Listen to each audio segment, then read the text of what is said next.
Hello, and thank you for the questions I received. I'll get started. Um, I will probably have to do this in segments. I don't think I can just do all the talking in one straight video. So yeah, let me get started, and maybe I'll have to just do this in bite-sized pieces later on. So don't be surprised if my clothing changes. Okay, so. First things first, yes, my name is Greg. Sorry. In my previous video, I invited people to check out the website, stevethefish.net. Who is, or was, Steve the Fish? He was a Siamese betterfish, and he died. He was my first pet fish I had when I was in college. I started getting into aquarium fish, and that was one hobby that I miss, but at the same time I don't miss having to clean out the tank. And I had eventually I got a 10-gallon tank. I had that for quite a while, but yeah, my first tank was just like this little 3-gallon or 5-gallon tank, and it had a little Siamese betterfish in there. And because I wasn't really good at taking care of fish, he died. So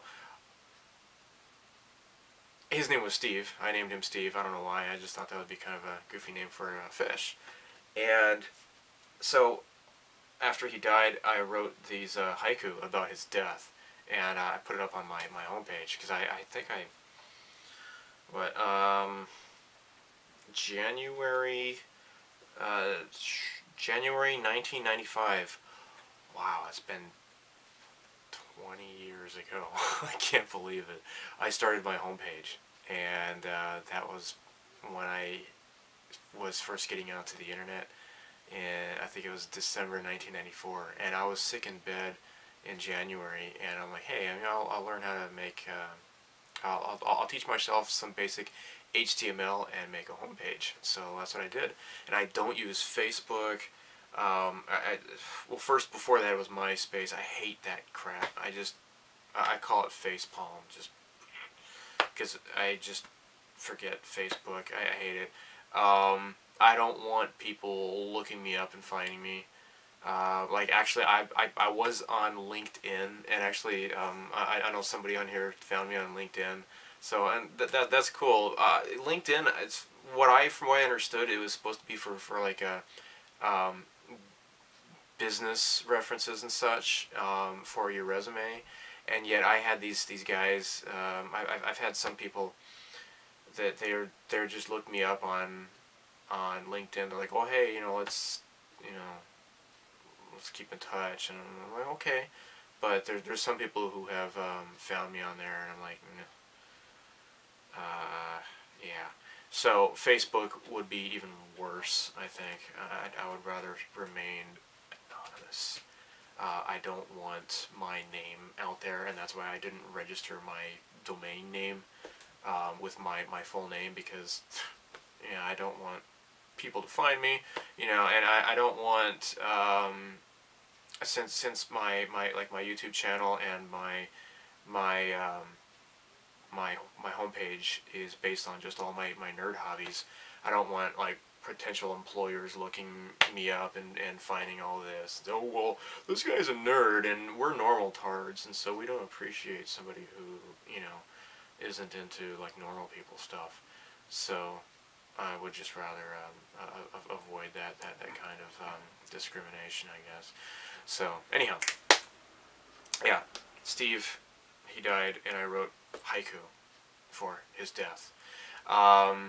And I haven't been asked this, but some people may comment on this once in a while. This is just kind of like a FAQ on some of the things I say, and I don't know if anybody understands what I'm saying.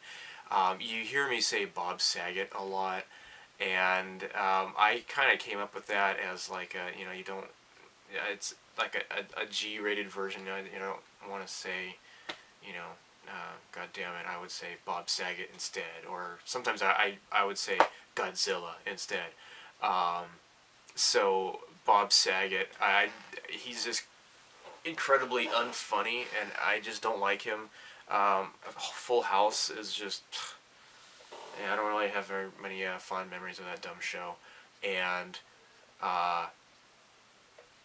yeah, his stand-up act is like he tries to like polarize himself from the squeaky clean image of America's Funniest Home Videos and Full House, and so he tries to be as raunchy as possible. And it's like, dude, I don't care how many four-letter words you use. That doesn't mean that you're funny. It's like the way you may say something ironically using vulgar language would make it funny, but just spouting it out all the time just is stupid.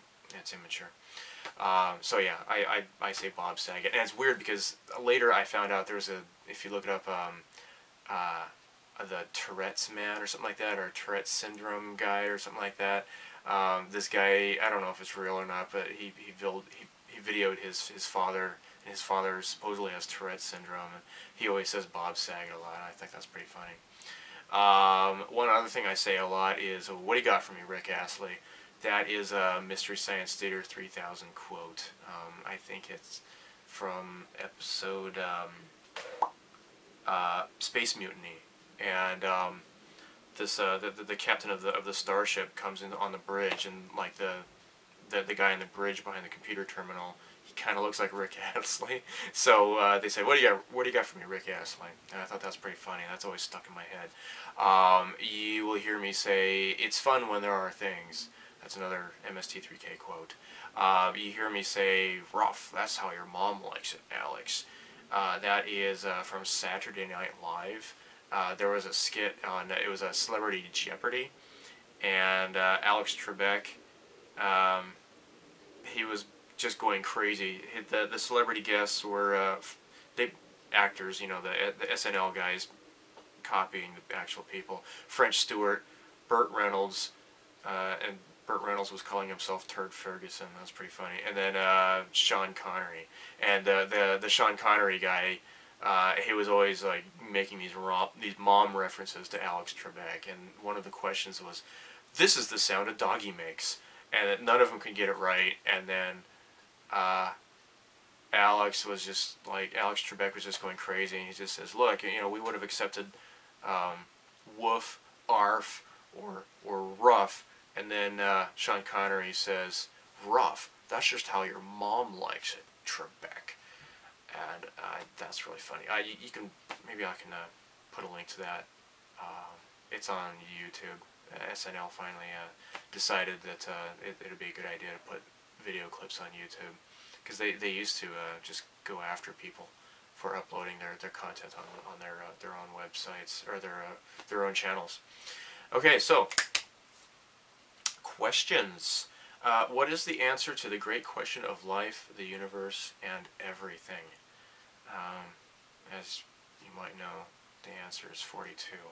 If you don't like the answer, it's just you didn't know how to answer. You did not know how to ask the question properly. What is the average airspeed trajectory of an unladen swallow? I actually looked this up, and unladen African swallow. I couldn't find that, but for the European swallow, it is 11 meters per second. So, there you go. What I want to do is with these questions. I'm sorry, I'm stuttering. I do that a lot. I'll probably have to edit out this a lot. I want to go from like just general, and then go more specifically into modeling and stuff, because I know that there's people who watch these videos who aren't really into plastic modeling, and I don't want to bore them right away. So, next question in regards to snacks. What American snacks that you can't get in Japan do you miss most? I haven't looked, but I really kind of miss Sun Chips. I thought those were really good. Those were kind of like a little bit like a healthier alternative. The baked Lays were pretty good, but I don't think I want to touch any of that, because it's all genetically modified potatoes by now. So unfortunately, America is just being slowly poisoned with all that GMO crap.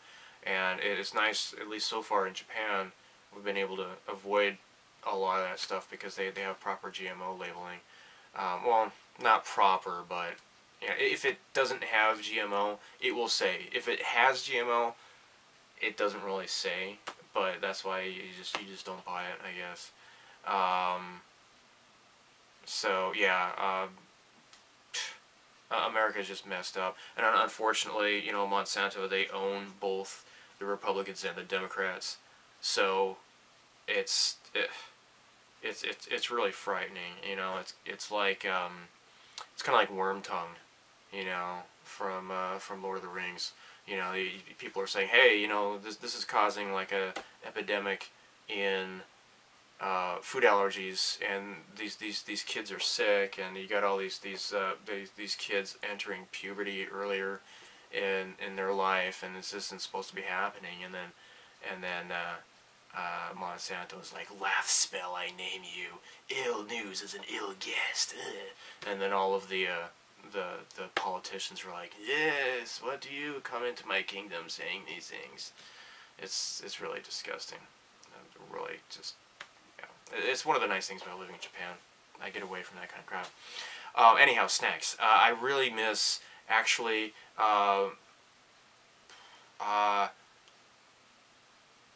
soda with real cane sugar.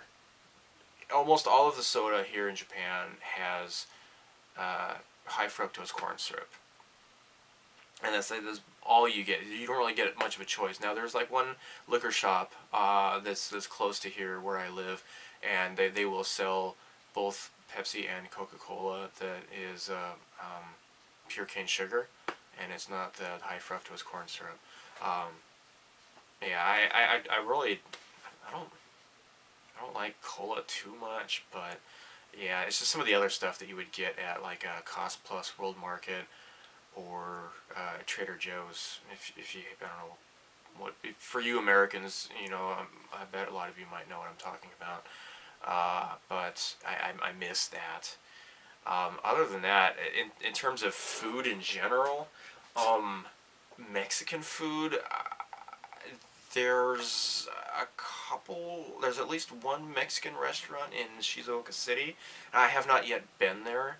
I've been to the El Torito in Tokyo, in the Shinjuku area, twice. I think about, yeah, twice so far. It's pretty nice. One thing I miss is sopapillas. And this is something that you can get in Arizona and New Mexico, and I don't know if... that was my chair. I didn't fart. It sounded like it. But that was my chair. Yeah, I can't replicate it though. Anyhow, maybe I'll cut that out later. Yeah, sopapillas. They're like these. How would you describe it? Look it up. It's really great. They're like these puffed, like a sweet, puffed, like a pastry, and with they put like honey and cinnamon. Oh, it's so good. So there's one guy I knew, he was from California, and he said that he would have to go to Arizona to get sopapillas, because as you may know, California has its own like Baja style Mexican food. New Mexico has its own New Mexican style Mexican food. Arizona is mostly Tex-Mex, and of course Texas is Tex-Mex, but it's a little bit different. There's slight nuances and such. Anyhow, sopapillas, it's not technically from Mexico. It is it's from New Mexico, and you can also get it in Arizona. I really miss those. Those are really good. Here in Japan, you can... I mean, the Mexican food is, the El Torito's is pretty good. Pizza is really fantastic here, actually. You hear about like really weird stuff with like squid ink and seaweed and squid and stuff like that, or that's okay, but what really grosses me out is like mayonnaise. Well, no, mayonnaise is okay. Like Texas style pizza, you dip it in like ranch dressing. I like that. Some people think it's weird, but so the mayonnaise is not that far off from that. Potato and corn, they put that on pizza, it's gross. But anyhow, you can make pizza the way you want it. You don't have to buy that kind of pizza. You can, you know, get whatever pizza you like. So anyhow, pizza's really good. Sometimes, you know, I kind of crave burgers, but I can get decent burgers. There's one place here in the town where I live, and they have some really awesome hamburgers, like really good American style, homemade style hamburgers. And the Burger King is better, but you know, whatever. I try not to eat American beef, but it's so full of crap, and they feed the cows crap. In America, they had grass-fed beef, you know, hormone-free, organic beef that you can buy. It's more expensive, but it's worth it. Here in Japan, you can get Japanese beef. It's called Wagyu. It's so awesome. It's like, it's really, really fatty. It's really good. Americans will kind of complain, it's too fatty. Well, you're not supposed to be eating this food day in, day out anyway, so when you do eat it, eat the good stuff. Yeah, so there you can find Burger King here, and then McDonald's. It's funny. Recently, McDonald's, they've gotten, what, like summer of last year, there was some factory in China. They had like these cameras, and they're filming them. They would like drop the crap on the floor, and they would like scoop back up, and they're like, oh well, it's not like anybody's gonna die from this anyway, so they just scoop it back up and they sell it, and just such half-assed, so disgusting, and that made a big scandalous news, and McDonald's lost lots of money from that, and now recently they got in trouble with their I guess they kind of moved their operations to Thailand, and then like they found like somebody's tooth or something or other in one of the French fries, and there was like this strand of plastic that was in one of those chicken McNasty nuggets and stuff. So they're losing money. It's really great. I hate McDonald's. They're just evil as hell. Anyhow, enough of that. You can get KFC here. It's okay. It's not as salty as American KFC, which is good. The coleslaw at the KFC in Japan sucks, though. It's really gross.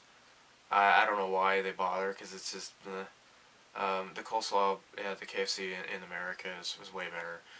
I miss Church's chicken, though. I've always loved Church's chicken way more than Kentucky Fried Chicken since I was a little kid. Church's has always been my favorite. You can't find that here. It's hard enough to find it even in America, because they're just not that popular. Everybody likes KFC and whatever. Going back to beef, T-bone steaks. You can get steak here in Japan, but you can't. I don't know where you can go to buy meat with bones in it. You can get like chicken with bones in it and such, but Japanese like meat with no bones.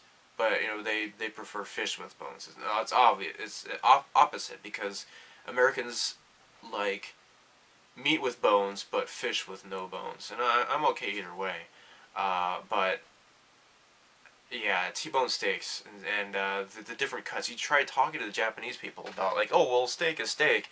Well, no, I mean there's sirloin steak, there's T-bone steak, there's New York steak, there's ribeye steak, there's filet mignon. You gotta be more specific, and they're like, well, I don't know. It's kind of infuriating. Now there's one and maybe two restaurants in Shizuoka City that have T-bone steaks, but you're paying like 3,000 yen for just the steak itself. Everything else is like, you know, extra. And one place I looked at their menu, and they had like the stupidest side menus, and it was just like, dude, I can make better food than that. Just give me the steak, but I don't want to pay like, you know, between 3,000 and 5,000 yen for just one steak. That's stupid. One other thing I really miss, if you've been to Phoenix, Arizona, where I'm from, there's a chain, or I don't know if you call it a chain. I think there's at least two maybe 3 locations, called Chino Bandito. Chino Bandito is genius. It is an amalgamation of Chinese, Mexican, and Jamaican food. So what they do is they take, like, you know, like jerk chicken, or like sweet and sour pork, or, you know, refried beans or whatever. They make like unique new food. It's like this fusion food. It's really, really good. It's fast food.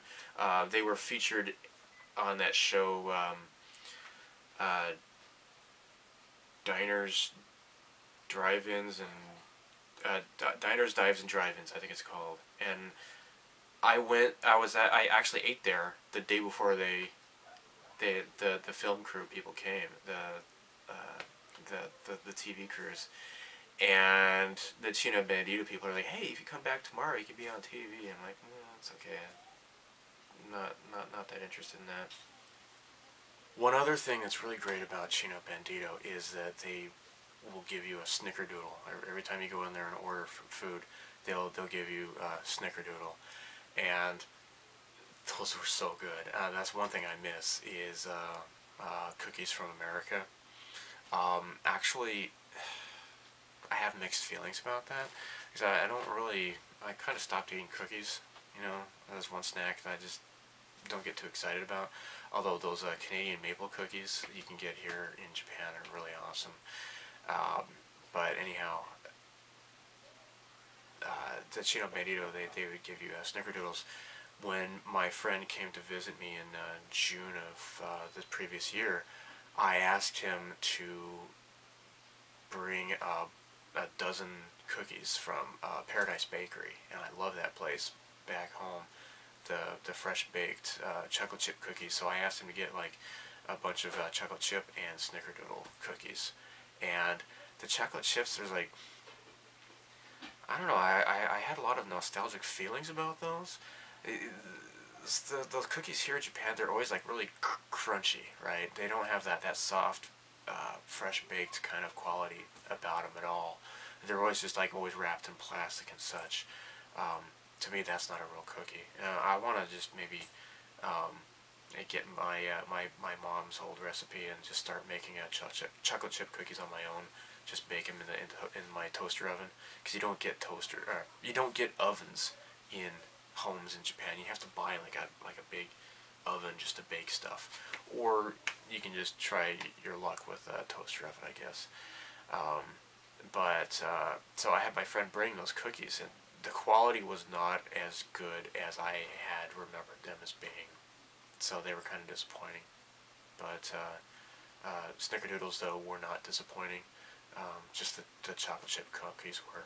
So yeah, I really miss snickerdoodles. But one of the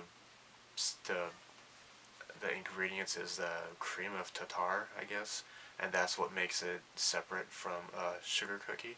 And I have no idea if I can even find anything like that in Japan. Maybe on Amazon Japan, I haven't looked yet, but it's kind of hard finding different things like that, or buttermilk.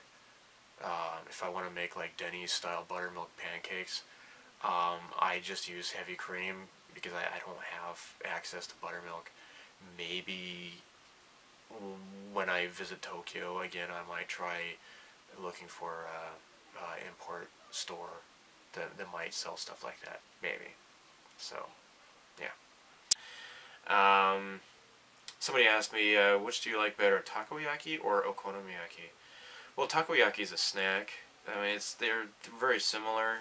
If you don't know what these are, takoyaki is like octopus that's like in a dough ball, and they kind of turn it, and it's really good. What they do is as they cook it, they turn it so it becomes like this golf ball sized dough ball with octopus in the middle, and they put like the sauce, mayonnaise, and dried bonito flakes on it. It's really great.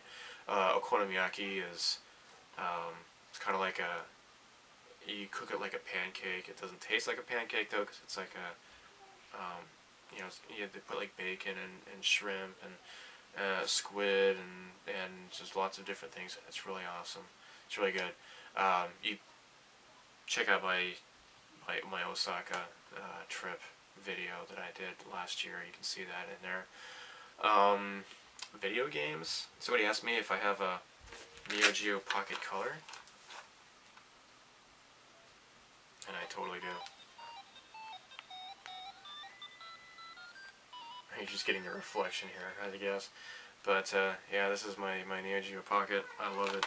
I like retro games. The most recent console purchase was a PS2, PlayStation 2, and before that was an Xbox, and before that was a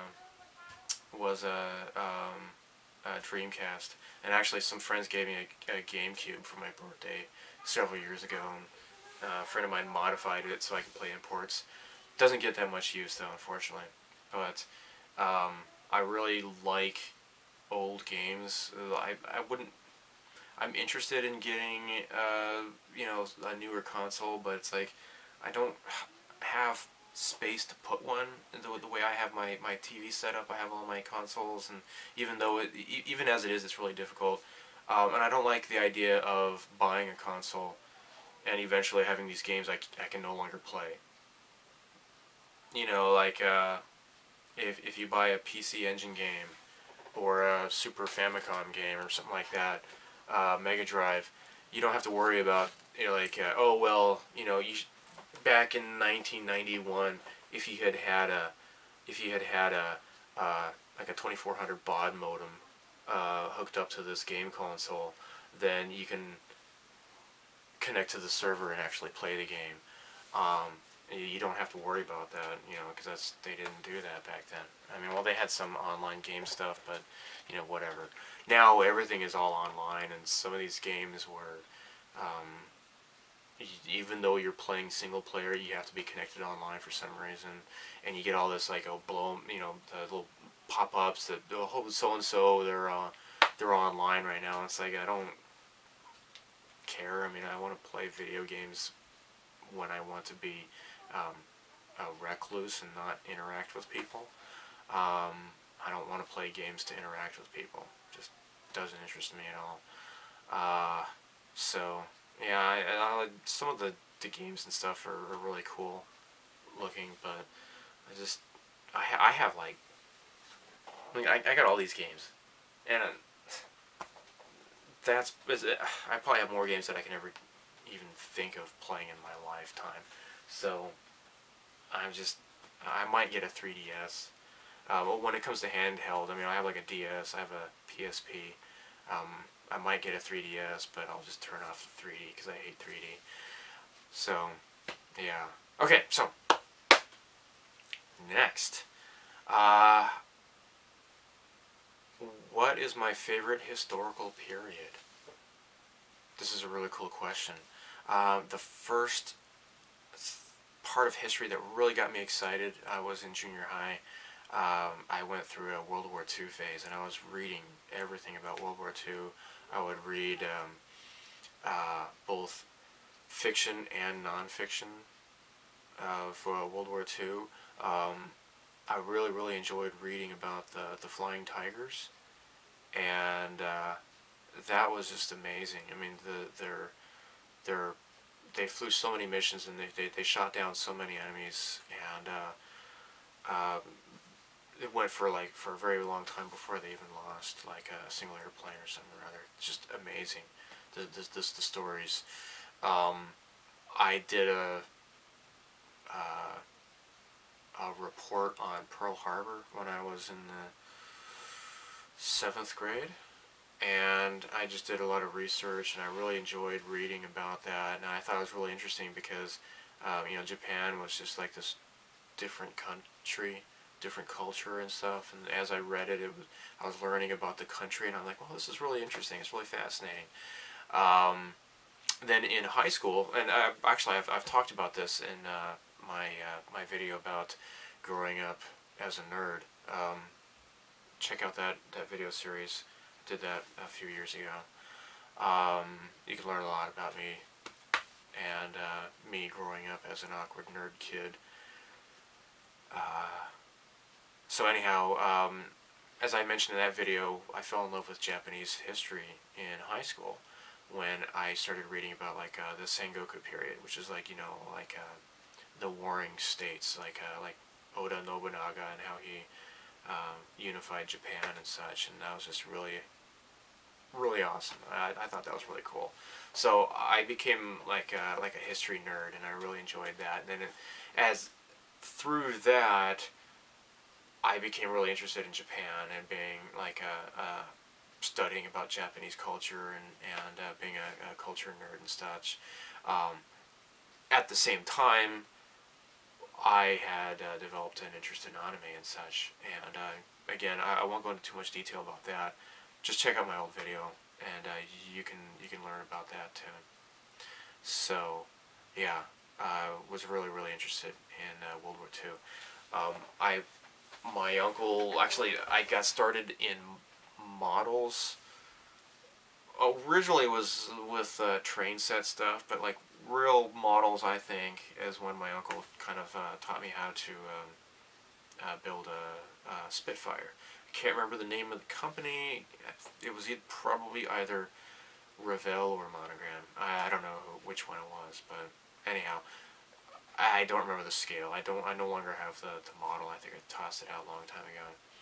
But anyhow, it was a Spitfire, and I thought that was just really fun. And so I started to build other models like a P-38,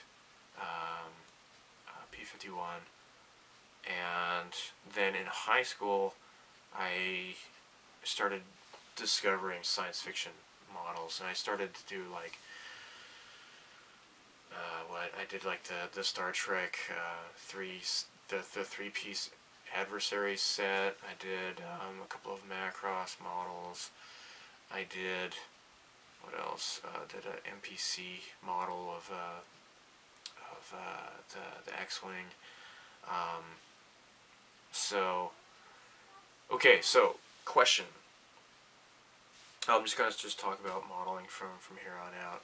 Okay, what is the absolute worst model you have ever built? That MPC Snap X-Wing was pretty terrible.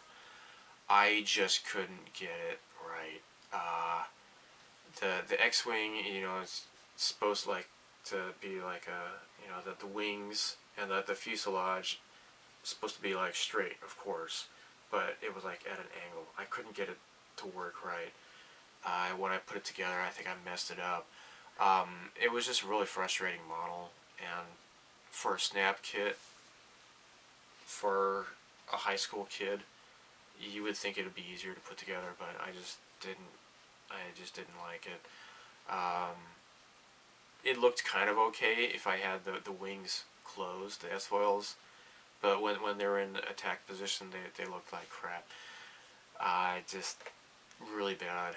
But probably the worst model would probably be the Vic Viper model that I did. Is made by Atelier Sai, and they are not a model company. I don't know why Konami chose them to do their Vic Viper series. The plastic, it feels just grody. The plastic feels like waxy. I had to just sand the whole surface off. It was just gross. The parts didn't fit right. Like they were trying to emulate the Bandai style, where it's different colored plastics fit together, and in theory you don't need to paint it, but they came with stickers and they looked like crap. So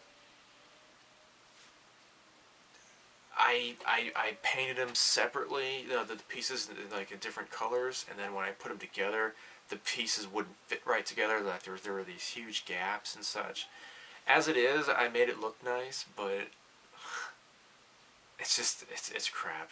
I mean, you can check out the Gradius Vic Viper model build series that I did a few years ago. I think that was the first model I really got started on doing when I first moved to Japan.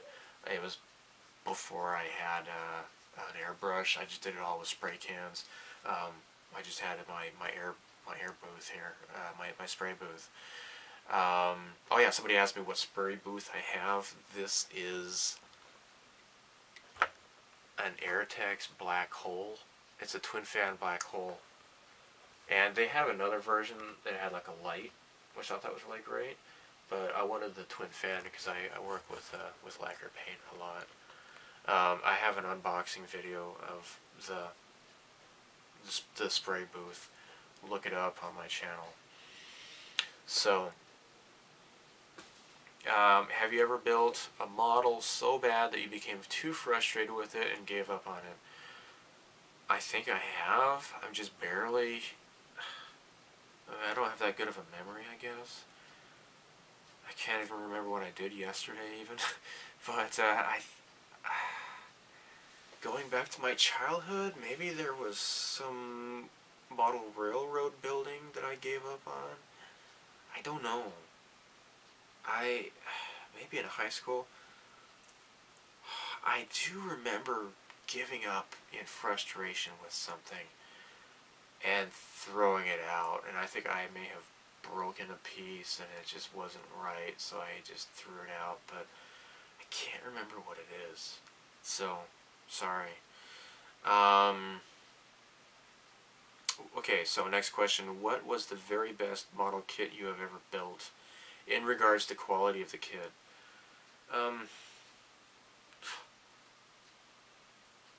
I'm not that experienced of a modeler. I can't really answer that question very well.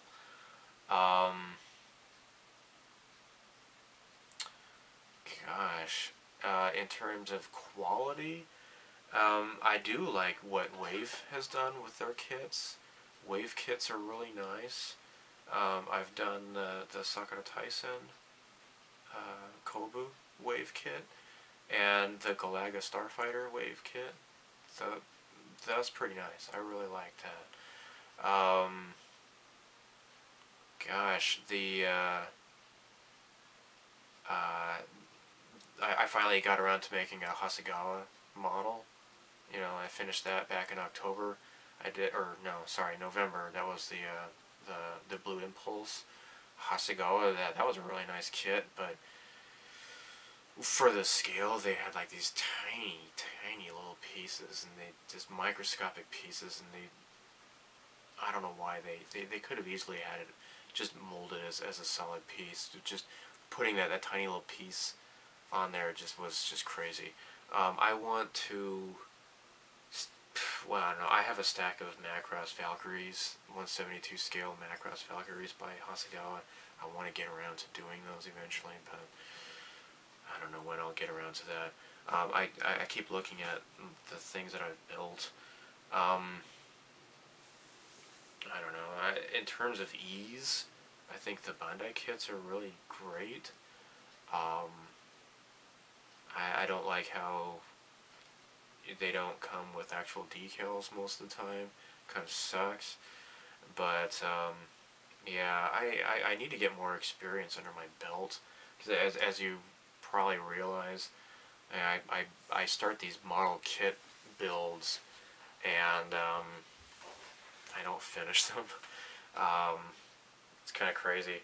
Oh yeah, one of the worst models I made that I completed was that Mitsubishi Galant by Doyusha. That was the one that had the motorized thing, and I couldn't get the motor to work right. That was pretty crappy, very crappy. I remember as I was doing the video, I just snickered, and I'm like, I can't believe this. They really made this model like this. I guess it was just an older model. I don't know what year it came out, but my chair made that noise again. That was not a fart. I don't know why my chair does that sometimes. Yeah, so that was a really bad model kit, but I was making it for a friend of mine, actually, so whatever. What would be your dream kit? Somebody else asked, what is one model you would love to have to build if money wasn't an option? I would really love to get my hands on, well, actually, one of them I lucked out was the Monogram Buck Rogers Starfighter. And it was reissued here in Japan by Tsukuda, which is now defunct. But whereas the original monogram one goes for a heck of a lot of money, the Tsukuda, you can actually get it for a fairly decent price. And I lucked out. I found mine for like 3,000 yen at a hard off store. So I was really happy about that. Okay, so that was the one I really wanted to get, and I actually got one. And since then, I've found a few others that I've bought, and I have sold to some other people on like the Starship Modeler forum. So one kit I really would like to have, but is terribly expensive. I want to get the NPC model of Vincent from the Disney movie The Black Hole. I really, really want that kit. I hope it's better than like the old NPC R2-D2, because I've heard that kit is kind of crappy. And I've seen pictures of it. It doesn't like sit on the little third leg right. You have to lean it against something behind him. But I do really, really want to get the Vincent. And I love that movie. Some people say they say it was a crappy, cheesy old movie, but it's great. I mean, the whole concept is just fantastic. You know, a space exploration vessel, they discover this derelict spacecraft that's been missing for, what, 10, 15 years or whatever it was. And it turns out that the captain is some madman, and he killed his crew, and he turned them all into like these mindless zombie androids, and he wants to plunge his ship into the black hole. That is so cool. I mean, just, you know, the strings attached, you can see it, the robots when they're flying, some of the cheesy sound effects and the visual effects, but that movie is so cool. I love that movie. I watched that so many times when I was a kid. I had a Disney Channel growing up. I loved watching that movie, Tron, 2000 Leagues Under the Sea, and Swiss Family Robinson. Those are my 4 favorite Disney movies, live-action Disney movies, when I was growing up. Yeah, I like the so-called dark period of Disney, before Michael Eisner came along and screwed it all up. Okay, so next question. Okay, this is about hobby shows in Japan. Okay, so before I go any further, I forgot to answer the question about takoyaki versus okonomiyaki. I would prefer okonomiyaki. It's, you know, takoyaki is a snack, okonomiyaki is a meal. But I would prefer to eat okonomiyaki, but takoyaki is more accessible, and you can find, you know, vendors making that stuff outside of the store and such. Yeah, the grocery store, you can just buy it anywhere really. So I find myself eating takoyaki more often, but I would rather eat okonomiyaki. But my wife doesn't like okonomiyaki very much, so it turns out I don't get to eat it very often as a result. Okay, so question about hobby shows in Japan. Now, the first hobby show I had ever attended was the 2010 IPMS convention in Phoenix, Arizona. It was in town, so I went there for a day, and it was really cool. But I noticed that, like, science fiction category was just kind of like off at the very far end of all the tables, and I had attended an IPMS meeting in Phoenix just one time, and it was a bit different crowd than I was kind of hoping for. It was, you know, they had me stand up and introduce myself, and I felt kind of embarrassed when they asked me like what kind of models do you like, I kind of really felt embarrassed to even admit that I like science fiction models. And so at that time, you know, my Honda Fit, the Tamiya Honda Fit video series was really gaining momentum on YouTube.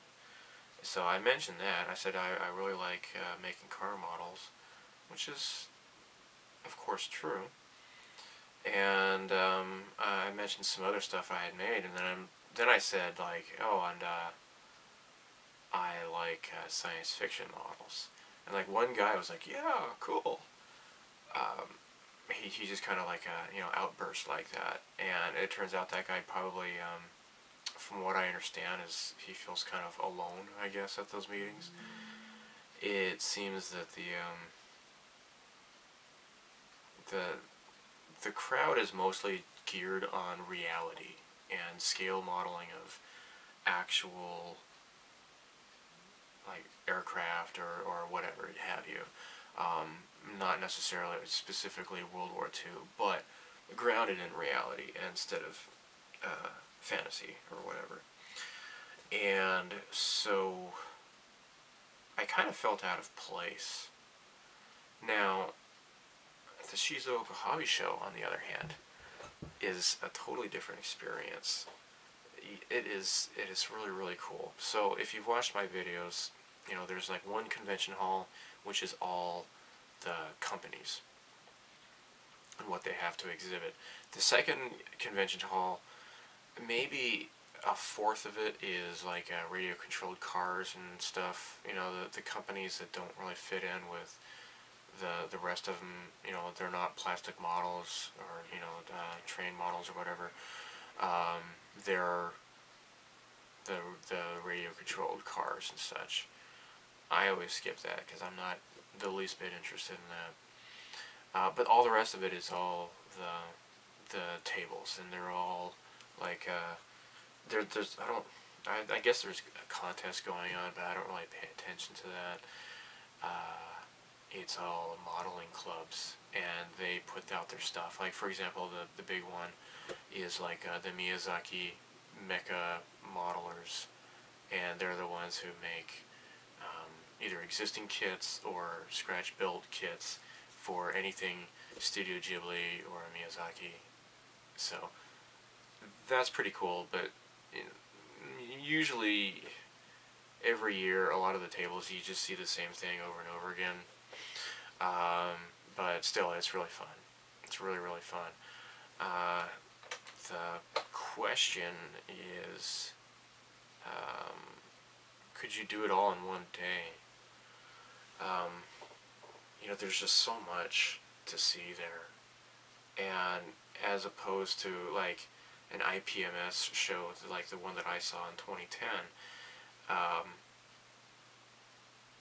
you just see the same things over and over again. It's just all nothing but World War II, World War II, World War II.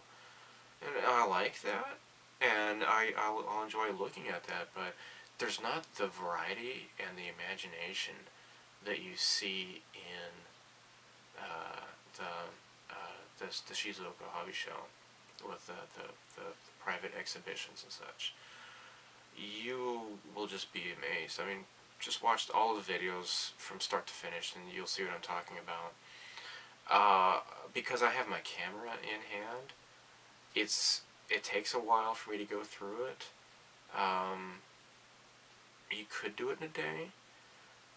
The Tokyo, the All Japan Hobby Show in Tokyo that I went to in September, that's definitely a one-day event. I went one day and that was enough. I got to see everything, so I was cool with that. Shizuoka Hobby Show, I would recommend going both days. And what I mean by both days is, you know, the Thursday, Friday, it's open to only the press and the industry, whereas Friday, Saturday is open for everybody. There's a lot of people, so it might take a while to go through the whole thing. There's a heck of a lot of people. It is a free event. That was the other question: is how much does the entrance fee cost? It is free. The All Japan show, I think, I don't know, I forget how much I paid, but there is an admission fee. The Shizuoka Hobby Show is free, and yeah, if you want to do the tour of the Tamiya, their headquarters building, they have a bus you can take. You could easily walk it in about 15 or 20 minutes. In May, the weather's really great, so the last time I did it, I just walked. I didn't bother with the bus. So, it is a huge event. I would recommend doing it for 2 days. When it comes to the Wonder Festival, that is definitely a 2-day event, but it's only on Sunday. You can only go for 1 day, and it is 2,000 yen, and what you do is you will buy this book. This book is your ticket to get in. This is it costs you 2,000 yen, and what this is like well, it just gives you like a map and the Makuhari Messe. It's in Chiba. It's not in Tokyo. This has a listing of all of the exhibitors and where to find them, and this is their advertising. So, yeah. Now, there are model companies at this event that you won't see at the Shizuoka Hobby Show. There's, like, I know, like, WWII and a couple other companies that were at the All Japan Show, but they are not at the Shizuoka Hobby Show. Plum and Fujimi, you can only see their stuff at the Wonder Festival. Wonder Festival is mostly the garage kits, and you will have to get there early and wait in line. And once it opens, like, oh gosh, the line just snakes all the way around that huge building. There is the individual sellers booths where people are selling their own stuff, and because it's licensed, they get like that 1 day to sell their licensed goods, and they can't sell it technically, legally, any other day. Of course, there is the aftermarket though, and people will buy up stuff just to sell it on Yahoo Auctions Japan, but I won't get into that. It is so huge. It is as big as the Shizuoka Hobby Show. It has 2 big convention halls, and like the last time I went, I was just getting so exhausted going around. My arm, I was just holding my camera all day. My arms were getting tired. I just towards the end, I'm like, yeah, forget it. I just need to get out of here, get some fresh air, and just go home because there's just too many people there. So yeah, the Wonder Festival, it is the individual people selling their homemade stuff. Usually it's resin kits. It's not all like models and resin and garage kits and such. There are other crafts and stuff that are on sale there, which is pretty cool to look at. I mean, there's some people who do like jewelry and just trinkets and such at the Wonder Festival, or OneFest as it's abbreviated as. So it's pretty cool. And then the second hall is all for the big companies. So a lot of them, they're just like anime figures. They don't really do any garage kits or whatever. It's just all anime figures and such. There are action figures. But there's also the companies that make plastic models as well that will have their stuff on display there. But it's all toys, gachapons, anime figures and stuff like that that's on display there, and it's all like brand new or soon to be released kind of stuff. It is so huge though that I wish it was 2 days, because it just takes so much time and energy to go through that whole thing. I don't even bother looking at the cosplay because it's just, I don't have time for that. Some people go there just for that, and whatever. They do the same thing at Tokyo Game Show, but and there's just so much to look at. What's nice is at the Wonder Festival is all of the adult-oriented stuff is in its own section of that first convention hall, so you don't have to look at it. You just it's all roped off, so you don't have to worry about kids looking at it. Although there is a lot of kind of risque stuff that will be on display elsewhere, and it's kind of stupid because I don't want to see like huge boobs and stuff. I find a lot of that to be kind of just tasteless. But the truly pornographic stuff is usually 95% of it is going to be in that restricted area.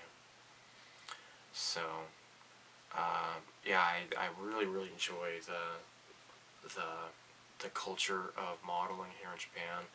It is an actual pastime. It's not just some nerdy reclusive thing. People will admit that they like models here more readily than and more frequently, and it's more common to find people who are into models here in Japan than I ever encountered in America.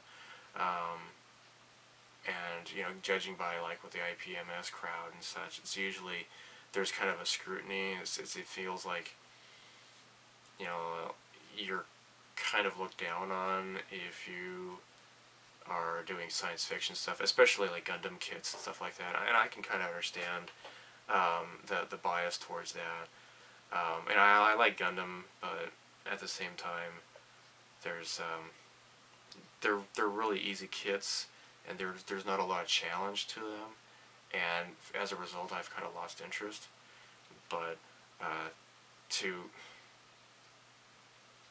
be honest, what got me back into plastic modeling was science fiction kits, and my wife had asked me to build her AT-AT for her, because she bought the AMT Ertl AT-AT walker, and she asked me to build it for her. And at that time, I was kind of thinking about getting back into modeling, and I had just picked up the reissue of the Narcissus from Alien, and so that kind of pushed me back into the modeling hobby, and I'm glad I got back into it. I'm not as prolific as others. I find I don't have a whole lot of time, especially being a father, but also I kind of lose track of the stuff I'm into, that I'm currently doing, because I just get distracted easily. So, I think a lot of people look at my videos because they're interested in seeing what it's like, modeling in Japan. A lot of the tools that you see me using, maybe you can't get them where you live, especially like Mr. Color paints. I found like in Arizona there was one place that would sell Mr. Hobby, the GSI Crayo's paints, and most other places it was all just testers and Tamiya. But yeah, it is really cool being a modeler in Japan, because you have a lot more access to a lot of really great stuff. People will ask me like, well, where can I buy a spray booth like you have? Good luck. Actually, this model, Airtex model, the black hole, I think it's discontinued. I don't think they make them anymore. Airtex has a new type of model. Airtex has another new model of spray booth that you would probably want to buy that instead, I guess. If you want my opinion on air booths, the one that's the Mr. Hobby one, the GSI Crayo's one, it might be good, but it seems like it's kind of flimsy. It doesn't, have walls on it. So I like the idea of like painting, spraying into like an enclosed area instead of just having just some flat thing in front of me. Yeah. When it comes to airbrushes and stuff, I have a Wave airbrush. You're not gonna find these in the United States, at least, I'm pretty sure. I don't know. Whatever. You just get your hands on what you can buy, I suppose. I know, like, if you want a Tamiya airbrush, if you just want the Tamiya name, whatever, they're Badger. Tamiya airbrushes are Badger airbrushes. It's the same thing. They just put the Tamiya name on it here in Japan. So, one other question was, okay, so if I was involved in World War II, what do you think you would be doing? In terms of models, the one thing I want to do, because I do want to get back into World War II modeling. I haven't done that since I was a kid. And I have some stuff, but I have never, I never made them. Like I have a Flying Tigers kit up there. I'd like to do that eventually. If I had lived back in that time, man,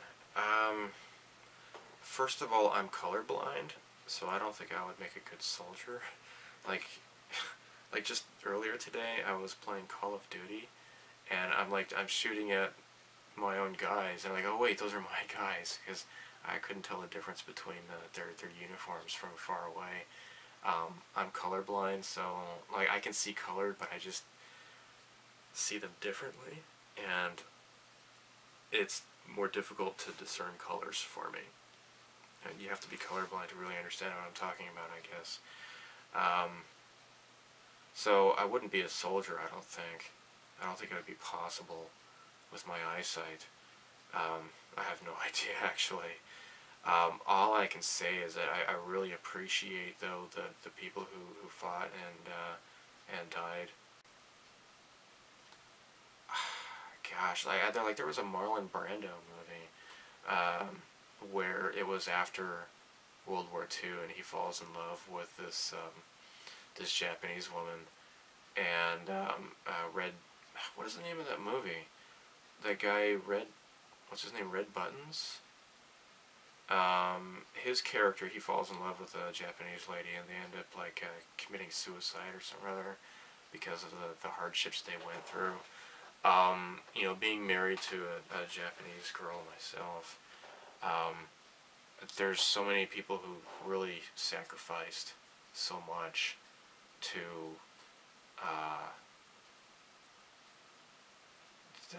my relationship with my marriage is far easier compared to those who have gone before me, so I really appreciate their sacrifices and such. World War II is it's always kind of comes back in my mind and such. They actually, the school curriculum, some people will get offended because like the junior high English texts will go on about like discrimination in America and how Martin Luther King was so brave to fight against such a racist country and all that kind of stuff. And at the same time, like, you will see like these stories that are kind of like pity party almost about like the atomic bombings and such, and with no mention whatsoever that hey, Japan was doing some pretty nasty things too. I mean, to be honest, I think the atomic bombs were unfortunately they were kind of necessary. They did save people's lives, in my opinion. It's just that the people who died, they just died really, really terribly horrible, in a horrible way. And, I mean, the reason why it's not considered a war crime is because the United States won the war, so they get to right the rules, I guess. it at least is a sign to the world that, you know, this should never happen again. So for that, it was maybe kind of necessary. It's just that Japan was not going to surrender. I don't care what the history revisionists say. A lot of they don't seem to really understand Japanese culture and the Bushido code, and I mean, just look at the way that the American POWs were mistreated.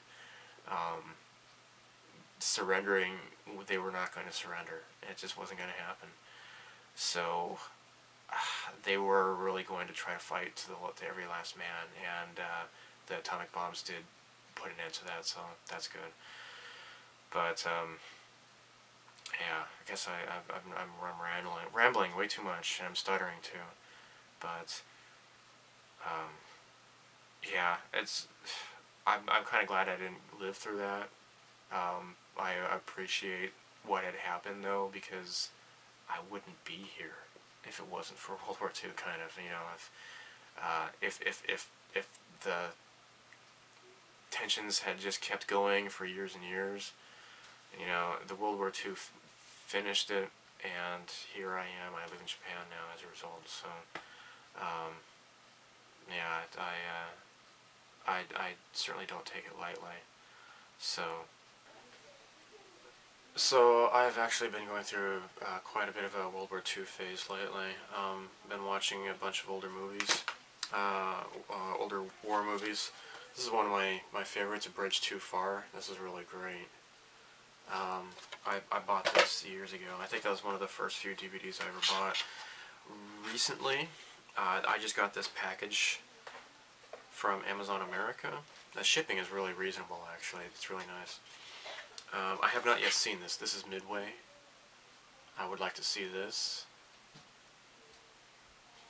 And Tora, which I've seen many times. This is really great. The Michael Bay movies suck. The only thing that was good about the Michael Bay movie was that they showed like how they were able to, I think, modify the torpedoes to operate in shallow water or something like that.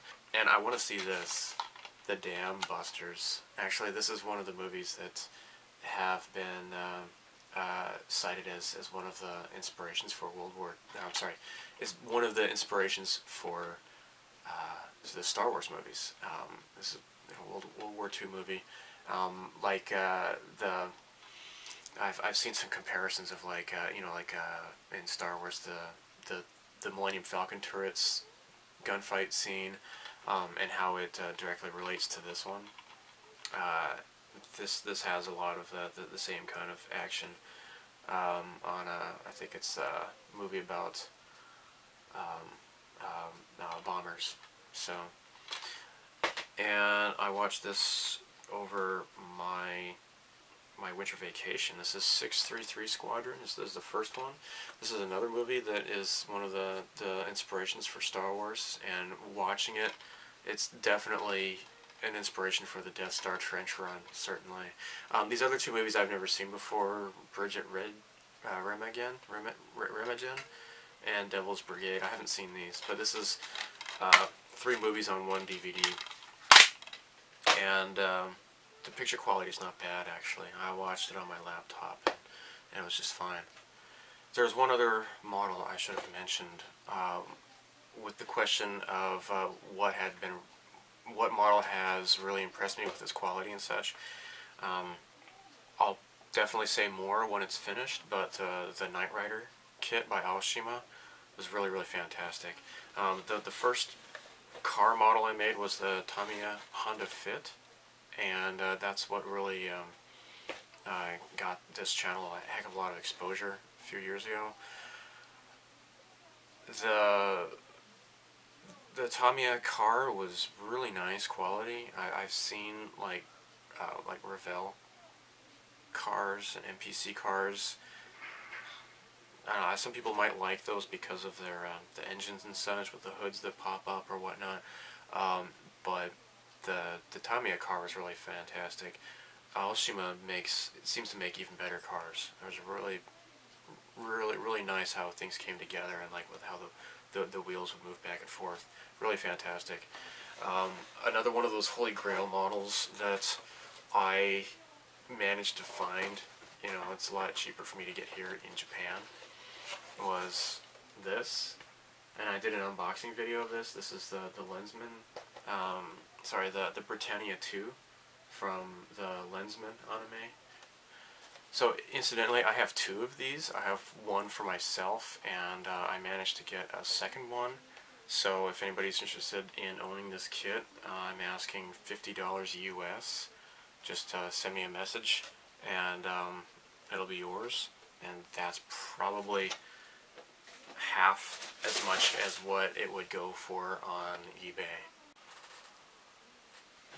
In terms of which models I am the most proud of that I have made, first would be, oh, it's got some dust on here,